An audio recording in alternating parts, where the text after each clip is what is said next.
Baik, Assalamualaikum warahmatullahi wabarakatuh. Pada kesempatan ini saya hendak menyampaikan video lanjutan ya. Saat ini penjelasannya adalah mengenai prinsip Pascal. Pascal's Principle. Ini kita mengulang kembali mata pelajaran yang mungkin kita pernah pahami sebelumnya di SMA ya, ketika kita di sekolah dulu ya, bahwa a change in pressure applied to an enclosed fluid is transmitted undiminished to all portions of the fluid and to the walls of its container.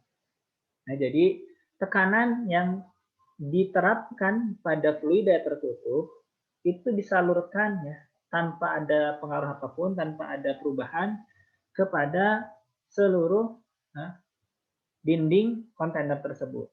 Itu tekanan yang diberikan kepada suatu permukaan air pada fluida tertentu yang tertutup, maka akan tersebar merata ke setiap dinding wadah tersebut. Ya, tekanan yang diberikan pada suatu fluida yang terkurung akan memberikan tekanan keluaran yang besarnya sama. Ya. Ini konsep mendasar ya tentang prinsip Pascal ya. Ini penggunaan yang paling umum, yaitu penggunaan tentang piston yang berbeda ukuran. Jadi dengan menggunakan piston yang lebih kecil, kita berikan gaya input di sini dengan piston terkecil. Ya, dia akan menyalurkan tekanan dari P-in ini ke P-out dan menghasilkan F-out yang nilainya sebanding dengan berapa area piston keluaran. Ya. Ini prinsip Pascal. Inti dari prinsip Pascal adalah P-in sama dengan P. Gaya input ya, per area input, kan kita memahami pressure itu F per A. Maka pressure input sama dengan gaya di input per area input. Ya. Di sini penampangnya, kalau misalkan kita lihat penampangnya silinder. Nah, inilah areanya. Ya. Ya. Jadi ini tampak atasnya, ini tampak sampingnya memang jadi persegi, panjang. Tapi ketika dilihat dari atas, dia silinder. Ya. Dia lingkaran. Begitu juga dengan P-out adalah F-out per area output. Artinya gaya output ini per area output ini. Yang juga penampangnya adalah lingkaran yang lebih besar. Maka kita memperoleh bahwa F-out per F-in, A-out per A-in. Nah, ini harus dihafalkan bahwa ini adalah rumus utama dalam prinsip Pascal. Ya. Gaya keluaran per gaya input itu sebanding dengan area output, area yang menjadi sarana keluarnya tekanan di output per area input. Ini produk utama dari prinsip Pascal, diantaranya adalah ini. Bunyi utama dari prinsip Pascal adalah yang ini. Ini prinsip Pascal.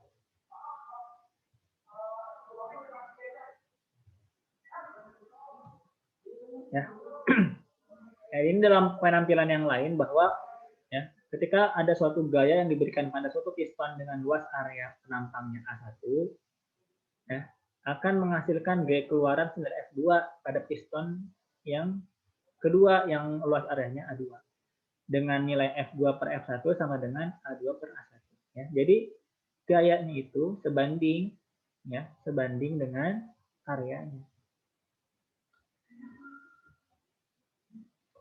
Nah, ini sebagai contoh ya. Ini contoh pertama ya. Sebagai contoh pertama, ada suatu hidrolik sistem yang didesain untuk menghasilkan gaya 100 kali sebesar yang dimasukkan ke dalamnya. Jadi kita punya piston, kita anggap ini misalkannya.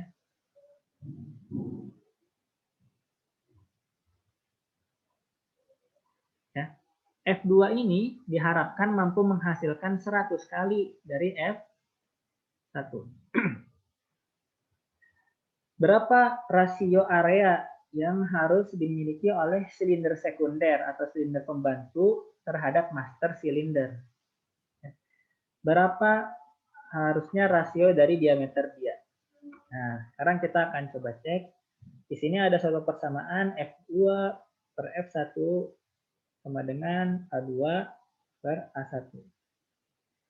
Kita udah tahu bahwa kita pengen hasil keluaran itu, F2 itu, adalah 100 kali dari gaya yang dimasukkan. Sini kita masukkan F2, kita ganti dengan 100 F1. 100 F1 per F1 sama dengan A2 per A1. Ya. Coret, coret. Maka di sini kita tahu bahwa area kedua sebaiknya 100 kali area 1. Pertanyaan A terjawab. Ya. Jadi kita harus memperoleh A2 yang luasnya 100 kali dari A1. Pertanyaan A terjawab. Berikutnya, berapa seharusnya rasio diameternya? Nah, rasio diameternya berapa? Maka kita jawab, ya, rasio diameternya, ini kita simpan dulu jawabannya.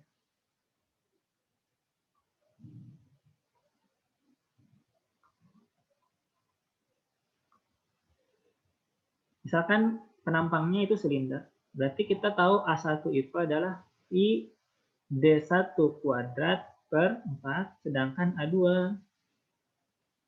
adalah Pi D2 kuadrat per 4. Ya, rumus luas lingkaran. Di sini kita tahu bahwa A2 sama dengan 100 ya. 100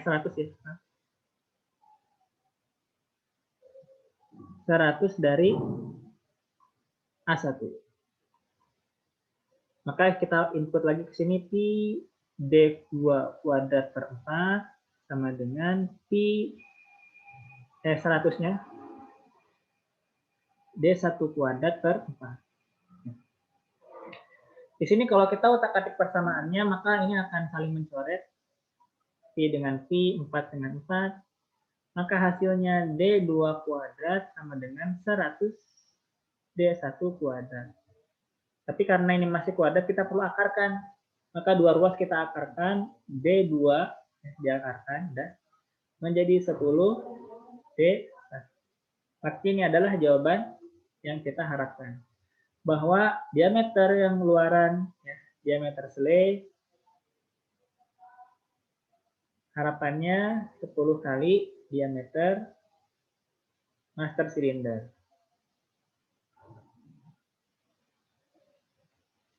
Seperti itu. Nah, ini adalah berikutnya contoh kedua.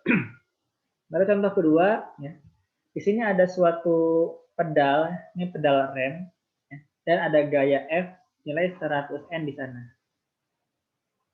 Nah, jarak ujung pedal ke tumpuan, tumpuannya nih, engselnya, ya, itu 0,2 meter. Sedangkan jarak piston penekan minyak rem ke tumpuan adalah 0,04 meter. Nah, diameter piston utama 0,5 cm. Ini piston utama nih, master silinder. Sedangkan diameter piston rem 2,5 cm. Ini diameternya. Maka hitunglah berapa nilai F2. Berapa nilai F2?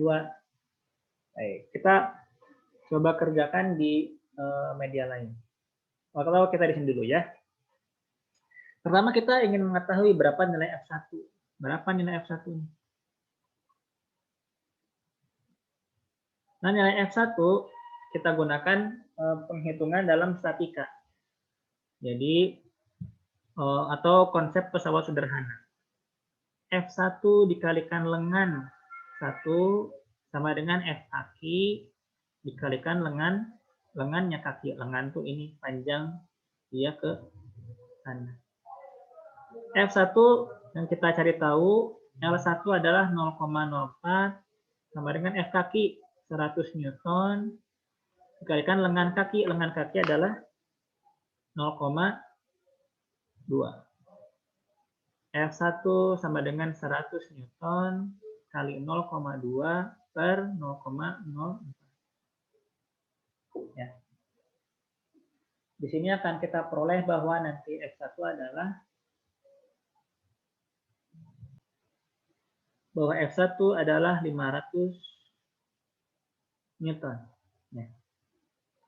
F1 adalah 500 Newton. Berikutnya, ini kita simpan ya. F1 sama dengan 500 Newton. Kita sudah tahu bahwa F1 sama dengan 500 Newton. Nah, kita gunakan hukum persamaan pasca F2 per F1 sama dengan A2 per A1. Ya, ini kita cari tahu F2 per 500 Newton sama dengan berapa area 2? Pi, ya, diameter ya, Pi D kuadrat per 4 per area 2 Pi D1 kuadrat per 4. Di sini kita teruskan di sini ya. F2 per 500 sama dengan D2 kuadrat per D1 kuadrat. F2 sama dengan 500 dikali D2 berapa? D2 2,5 cm, 2,5 cm kuadrat per D1 0,5 cm kuadrat. Ya. Ini hasilnya adalah 500 dikali, kita mungkin bisa gunakan kalkulator atau prinsip dalam matematik, 2,5 dibagi 0,5 itu adalah 5, 5 dikuadratkan 25.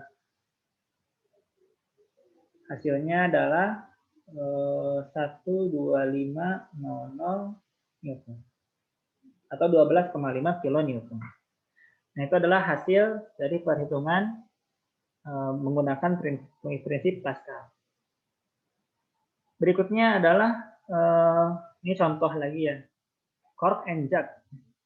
Di sini maksudnya adalah suatu wadah yang ada tutupnya. Tutupnya biasanya terbuat dari gabus atau mungkin serpihan kayu yang dipadatkan. Ya. Nah, ini ternyata dalam satu kasus disampaikan bahwa ada seseorang yang masukin sisa-sisa minuman ya ke dalam botol ini.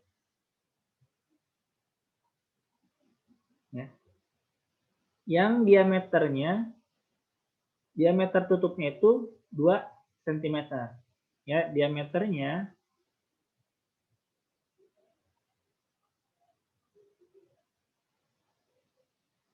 2 cm. Lalu ternyata ketika dia tekan tutupnya itu, ya ternyata bawahnya ini pecah.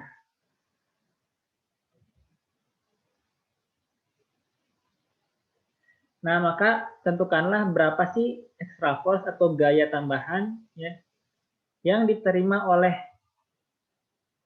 dasar ini, dasar ini bottom. Jika orang ini menekan tutupnya itu dengan tekanan F sama dengan 120 Newton.